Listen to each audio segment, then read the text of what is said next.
2011 నుంచి 2019 వరకు 88 కేసులు నా పైన పెట్టారు. నెలలు జైల్లో పెట్టారు. తమిళనాడు తీసుకెళ్లి కొట్టారు. కడప సెంట్రల్ జైల్లో తీసుకెళ్లి కొట్టారు. ఎన్ని రకాలు చేయాలో అన్ని రకాలు చేశారు. ఎదుర్కొన్నటువంటి వాడిని ఎప్పుడు వెన్ను చూపించి పారిపోయినటువంటి వ్యక్తిని కాదు. ఇలాంటి సెక్షన్లు పెట్టో, ఇలాంటి కేసులు పెట్టో, ఇట్లా బెదిరిస్తూ చెయ్యాలనుకుంటే ఖచ్చితంగా చెప్తాను, ఎదుర్కోవడానికి సిద్ధంగా ఉన్నాం. భయపడే ప్రసక్తే లేదు. ఇంకిన్ని సెక్షన్లు పెట్టినా కూడా భయపడే ప్రసక్తే లేదు. మీ ద్వారా వాళ్ళకి తెలియజేస్తున్నాం, యాంటిసిపేటర్ బెయిల్ కూడా నేను అప్లై చెయ్యను. నా ఫోన్ కూడా ఆఫ్ చెయ్యను. తప్పు చెయ్యలేదు కాబట్టి మీకు ఎప్పుడైనా మీరు శిక్షించాలనుకుంటే, ఎప్పుడైనా జైలుకి పంపాలనుకుంటే, నన్ను జైలుకు పంపడం వల్ల మీకు సంతృప్తి కలుగుతుందనుకుంటే, శివరెడ్డిని జైలుకి పంపి ఆనందపడదామనుకుంటే,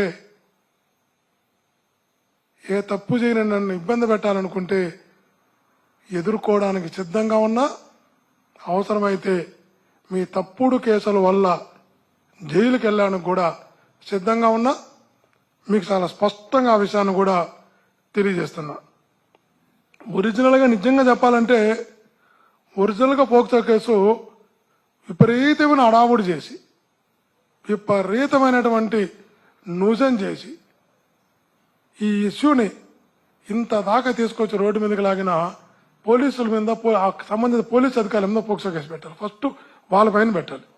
ఎందుకంటే ఇంత అడావుడి చేసి, న్యూసెన్స్ చేసి, ఆ బిడ్డను తీసుకొని పీలేరుకి వెళ్ళి, ఆ బిడ్డను తీసుకొని రోడ్లు అసలు మళ్ళా రొంపిసర్లు అంటూ, ఆ తర్వాత తిరుపతి అంటూ, ఎక్కడ తీసుకెళ్తున్నారు చెప్పకుండా ఆసుపత్రి తీసుకొచ్చి 100 మంది పోలీసులను పెట్టి మొత్తం గందరగోళం చేసి, రాద్ధాంతం చేసి, ప్రెస్ మీట్లు పెట్టి, ప్రెస్ స్టేట్మెంట్లు ఇచ్చి చేసినటువంటి నిజంగా పోలీసుల పైన పోక్సో కేసు పెట్టాలి ఫస్ట్. ఎందుకంటే ఆ బిడ్డ పరువును, ఆ తండ్రి పరువును, ఆ కుటుంబ పరువును రోడ్డుకి లాగింది పోలీసులే.